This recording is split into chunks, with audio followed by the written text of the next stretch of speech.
இங்க நீங்க எல்லாருமே ஒரு விஷயத்தை தெரிஞ்சுக்கணும். முக்குளத்தோர் புலிப்படையின் ஒரு அமைப்பின் சார்பாக மாண்புமிகு தமிழகத்தினுடைய முதலமைச்சர், அன்றைய முதலமைச்சர் அம்மா அவர்களால் அரசியல் படுத்தப்பட்டவன் தான் நான். அதில் எந்த விதமான மாற்று கருத்தும் கிடையாது. அதே தருணத்தில் நான் கடந்த ஒரு 3 ஆண்டுகள் மறைவுக்கு பிறகு, அம்மாவுடைய மறைவுக்கு பிறகு நான் அமைதியாக இருந்ததற்கான சில காரணங்கள் இருக்கிறது.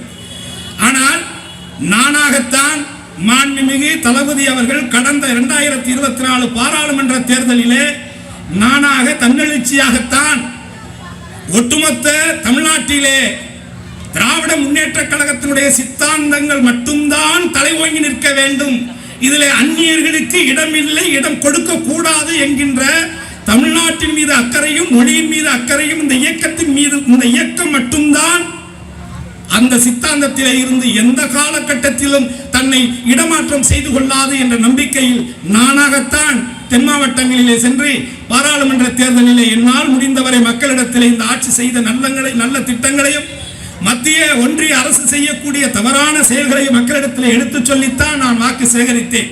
அந்த வகையிலே அதற்கு பிறகாக மாண்புமிகு தமிழக முதலமைச்சர் அண்ணன் ஸ்டாலின் அவர்கள் எங்களை முக்குளத்தோர் புலிப்படையை இந்த இயக்கத்தினுடைய ஒரு 75 ஆண்டு கால பவள விழா கொண்டாடி அந்த இயக்கத்தினுடைய தோழமை கட்சியாக, கூட்டணி கட்சியாக அங்கீகரிக்கப்பட்டிருக்கிறேன் என்று சொன்னால் இதை விட வேறு என்ன பெருமையாக இருக்க முடியும்? ஏனென்று சொன்னால் என்னுடைய இயற்பெயரே கருணாநிதி. எங்க அப்பா எனக்கு வச்ச பேரு கருணாநிதி. மீண்டும் மீண்டும் நான் சொல்லுவது ஒன்றுதான், புகழ் பேசுவதற்காகவோ அவர்களை மகிழ்ச்சி ஊட்டுவதற்காகவோ நான் பேசவில்லை. என்னுடைய வார்த்தைகள் எல்லாம் உண்மையை சொல், உறுதியாய் சொல், இறுதி வரை சொல் என்ற தெய்வ திருமகனை தலைவனாக ஏற்றுக்கொண்டவன் நான். என் வாயிலே இருந்து போய் வராது. அன்றைக்கு நான் ஒரு கூட்டணியை தேர்ந்தெடுத்தேன். அன்றைக்கு என் சமூகத்தை சார்ந்தவர்கள் அந்த கட்சியிலே இருந்தார்கள். அவர்களுக்கு பின்னால் ஒரு மிகப்பெரிய ஒரு பாதுகாப்பு நான் சார்ந்த என் சமூகத்துக்கு கிடைக்கும் என்று நம்பினேன். ஆனால் அதற்கு பிறகாக என்ன நடந்தது என்பதை நீங்கள் அறிவீர்கள். நான் சொல்லி நீங்கள் அறிய வேண்டியது இல்லை. எப்படி அந்த சின்னம்மாவை பிடித்து முதலமைச்சர் ஆனவர் அடுத்து திருச்சி என்ன செய்தார், அவர்கள் திருப்பி என்ன செய்தார் என்பது உங்களுக்கு தெரியும். அது ஒட்டுமொத்தமாக என் சமூகத்துக்கு எடப்பாடி அவர்கள் செய்த மிகப்பெரும் துரோகமாகத்தான் நாங்கள் நினைத்துக் கொண்டிருக்கிறோம். ஒட்டுமொத்தமாக தமிழகத்தில் இருக்கக்கூடிய திராவிட சித்தாந்தங்களுக்கு முன்பாகவே நான் சொல்லுகிறேன், நீதி கட்சியை எதிர்த்து காங்கிரஸ் கட்சிகள் போட்டியிட்ட காலத்திலே கூட ராமநாதபுரம் மாவட்டத்தினுடைய சேதுபதி மன்னனை எதிர்த்து நின்று வெற்றி பெற்றவர் எங்கள் தெய்வ திருமகனார் அவர்கள். அவர் ஜாதி பார்க்கவில்லை. அன்றைய காலகட்டத்திலே இன்றைக்கு ஜாதியவாதியாக சித்தரிக்கப்படுகின்ற என் தெய்வ திருமகனார் அவர்கள் தான் 37க்கு முன்பாக ராமநாதபுரம், விருதுநகர், சிவகங்கை இந்த 3 மாவட்டமும் ஒரே மாவட்டம். அந்த மாவட்டத்திற்கு அகில இந்திய அரிஜன மகாசபையுடைய தலைவராக பணியாற்றியவர் என் தெய்வ திருமகனார் என்பதை தான் இந்த இடத்தில் நான் சொல்ல விரும்புகிறேன். எதற்காக இதை திரும்ப திரும்ப சொல்கிறேன் என்று சொன்னால், ஒரு குறிப்பிட்ட ஒரு ஜாதியின் வட்டத்துக்குள்ளே இந்த முக்குளத்தோர் சமுதாயத்தை அடைத்து விடலாம் என்று நினைக்கக்கூடிய எண்ணற்றோருக்கு பதில் சொல்லக்கூடிய காலம் 2026 எனது முதல்வர் மாண்புமிகு அண்ணன் தளபதியார் தலைமையிலே இந்த முக்குளத்தோர் மக்களுக்கான ஒரு மிகப்பெரிய பாதுகாப்பாக, இந்த முக்குளத்தோருக்கு ஒரு அரணாக, ஒரு நிச்சயமாக ஒரு உறுதுணையாக இருப்பார் என்ற நம்பிக்கையிலே அவர் மட்டுமல்ல, அவருடைய மகன் எனது அருமை சகோதரர் உதயநிதி ஸ்டாலின் அவர்களும் இந்த சமூகத்திற்காக துணை நிற்பார்கள் என்ற நம்பிக்கையோடு நான் சொல்கிறேன். வெறும் வாய்ப்புகள் அல்ல, சட்டமன்ற உறுப்பினர் என்ற பதவியை நான் பார்த்துவிட்டேன். அந்த பதவிக்காக அல்ல, நான் சார்ந்த என் சமூகம், உங்களை போன்ற எண்ணற்ற ஏழை எளிய மக்களுக்கு என்னால் என்றதை செய்ய வேண்டும் என்ற எண்ணம் மட்டும்தான் இதில் மேலோங்கி இருக்கிறது.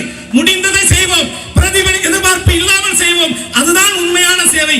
அந்த சேவையை எந்த விதமான எதிர்பார்ப்பும் இல்லாமல் எல்லாம் நமக்கானது என்கின்ற உயர்ந்த தத்துவத்திலே, உயர்ந்த சித்தாந்தத்திலே இன்றைக்கு ஒட்டுமொத்தமாக தமிழகத்திலே எண்ணற்ற நலத்திட்டங்களை, மாணவ மாணவிகளுடைய படிப்பு, உயர்கல்வி படிப்பு, பெண்களுக்கான சேவைகள் சொல்லிக்கொண்டே போகலாம். குறிப்பாக இந்த சமீபத்தில் இந்த 2-3 ஆண்டுகளிலே மட்டும் கிட்டத்தட்ட 10,000க்கும் மேற்பட்ட விளையாட்டு வீரர்களுக்கு அரசு வேலை கொடுத்த ஒரு மகத்துவமான திட்டத்தை செயல்படுத்தியது இந்த அரசு தான். இப்படி மக்களுக்காகவே யோசித்து ஒவ்வொரு நாளும் ஒரு செயல் திட்டத்தை உருவாக்கி அது மக்களுக்கான திட்டமாக கொண்டு சேர்க்கக்கூடிய ஒரு வேலையை ஒட்டுமொத்த இந்தியாவிலே மாண்புமிகு அண்ணன் தளபதியார் அவர்கள் சரியாக செய்து கொண்டிருக்கிறார் என்பதிலே யார் ஒருவருக்கும் மாற்று கருத்து இருக்க முடியாது.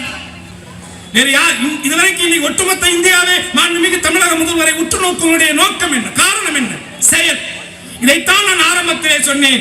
ஒரு மனிதன் செய்யக்கூடிய செயல்தான் அது வரலாறாக மாறும் என்பதுதான். வரலாறை நீ மறந்தால் வரலாறு உன்னை மறந்துவிடும் என்பதை மனதிலே வைத்துக் கொள்ளுங்கள். இது வெறுமனே ஒரு ஆட்சிக்கானது மட்டுமல்ல, இது மக்களுக்கான ஆட்சி. இன்றைக்கு நடந்து கொண்டிருக்கக்கூடிய இந்த சித்தாந்தங்களுக்கான ஒரு மிகப்பெரிய ஒரு வார், ஒரு போர். நல்லா யோசிச்சு பாருங்க. ஒட்டுமொத்த இந்தியாவிலேயே கடந்த 3 நாட்களாக நமது அண்டைய நாடான ஒரு பாகிஸ்தானுக்கு நமக்கும் ராணுவத்துக்கு இடையிலே எல்லை பிரச்சனைக்கான போர் நடந்து கொண்டிருக்கிறது. இதைத்தான் என் தெய்வ திருமகன் இன்றைக்கல்ல 54 காலகட்டங்களிலே 53 காலகட்டங்களிலே பாராளுமன்றத்திலே சொன்னார். பாகிஸ்தானை பிரித்து கேட்டவனும் முட்டாள், பாகிஸ்தானை திருப்பி கொடுத்தவனும் விடுதலை கொடுத்தவனும் முட்டாள் என்று சொன்னார். ஏனென்று சொன்னால் அவர்தான் தீர்க்கதரிசியாக சொன்னார். என்றைக்காக இருந்தாலும் இந்த இந்தியாவுடைய ஒருமைப்பாட்டுக்கு தீங்கு விளைவிக்கக்கூடிய உள்நோக்கத்திலே வெள்ளைக்காரர்கள் உருவாக்கிய ஒரு அடையாள நாடுதான் பாகிஸ்தான். ஆகவே அது என்றைக்கும் இந்த சுதந்திர இந்தியாவிற்கு ஒரு உறுத்தலாகவும் ஒரு இடையூறாகவும் இருந்து கொண்டே இருக்க வேண்டும் என்ற உள்நோக்கத்திலே தான் வெள்ளைக்காரன் அன்றைக்கு இதை பிரித்து கொடுத்து சென்றான் என்பதை பாராளுமன்றத்திலே விளக்கமாக சொன்னவர் என்னுடைய அருமை தலைவர். கடவுள் இப்படி எப்படி வேணாலும் வச்சுக்கலாம். தெய்வ திருமானார் அவர்கள். எத்தனையோ ஏழை எளிய மக்கள் இருக்கிறார்கள். விவசாய வேலைகளுக்கு செல்லக்கூடியவர்கள், தினக்கூலி வேலைகளாக செல்லக்கூடியவர்கள், என்ன தெருக்களை பெருக்கக்கூடியவர்கள் என்று பல தினக்கூலிகளாக இன்றைக்கு எத்தனையோ ஏழை எளிய மக்கள் இருக்கிறார்கள். அவர்கள் காலையிலே எழுந்து குழந்தைகளுக்கான உணவுகளை படைத்து செல்வதற்கு காலதாமதமாகும் என்கின்ற ஒரு அவலமான ஒரு சூழலில் அந்த குழந்தைகள் காலையிலே உண்ண உணவின்றி அந்த பள்ளிக்கு செல்லக்கூடிய அந்த உணர்வை புரிந்து அந்த குழந்தைகளுக்கான காலை உணவு திட்டத்தை அறிமுகப்படுத்தியதால் தான் ஒட்டுமொத்த தமிழகத்திலே அத்தனை குழந்தைகளும் மாண்புமிகு தமிழக முதல்வர் அவர்களை அப்பா என்று அழைக்கிறார். சில பேர் அதை விமர்சனம் செய்கிறார்கள். விமர்சனம் எது வேணாலும் செய்வான். உங்களையும் சொல்லுவான், என்னையும் சொல்லுவான், என்ன வேணாலும் சொல்லுவான்னு ஆகிப்போச்சுன்னு. யாரை வேணாலும் சொல்லலான்னு ஆகிப்போச்சு. இப்போ ஒரு பையன் வந்து ஒரு பொம்பளை பிள்ளை சைட் அடிக்கிறான்னு வச்சுக்கோங்க. அந்த பிள்ளை அவனை பார்க்கலன்னு வச்சுக்கோங்க. உடனே என்ன சொல்லுவான் அந்த பிள்ளை, ஐயோ கண்ணகி மாதிரி நான் சொல்லுவானா? தப்பாதான் சொல்லுவான். அந்த மாதிரி குறை சொல்ல வேண்டும் என்ற நோக்கத்தோடு குறை சொல்லக்கூடியவர்களுக்கு நம் நேரத்தை செலவழிக்க தேவையில்லை. ஆனால் எனக்கு தெரிந்த ஒரு சின்ன அரசியலில் கடந்த 30-35 ஆண்டு காலங்களாக ஓரளவு விவரம் தெரிந்து இந்த அரசியலை முன்னோக்கியவன் உங்களில் ஒருவன் என்கின்ற அடிப்படையிலே நான் சொல்லுகின்றேன். இந்த ஆட்சி, இந்த திராவிட மாடல் ஆட்சி, இது மக்களுக்கான ஆட்சி. இது என்றைக்கும் நிலைத்திருக்க வேண்டும். இதுதான் இந்த மாநிலத்தினுடைய உரிமைகளை போராடி பெறக்கூடிய ஒரே ஆட்சியாக ஒட்டுமொத்தமாக இன்றைக்கு இந்தியாவில் இருக்கக்கூடிய அத்தனை முதலமைச்சர்களுக்கும் எடுத்துக்காட்டான ஒரு முதலமைச்சராக, ஒரு முன்னோடி முதலமைச்சராக ஒரே ஒரு காரியத்திலே உச்ச நீதிமன்றத்திலே வில்சன் வழக்கறிஞர் அவர்களால் பெறப்பட்ட ஒரு கவர்னருக்கான அதிகாரங்கள் என்ன என்பதை ஒட்டுமொத்த இந்தியாவுக்கு வெளிச்சம் போட்டு காட்டிய மாண்புமிகு முதலமைச்சர் அண்ணன் தளபதி அவர்கள் மட்டும்தான் என்பதை நீங்கள்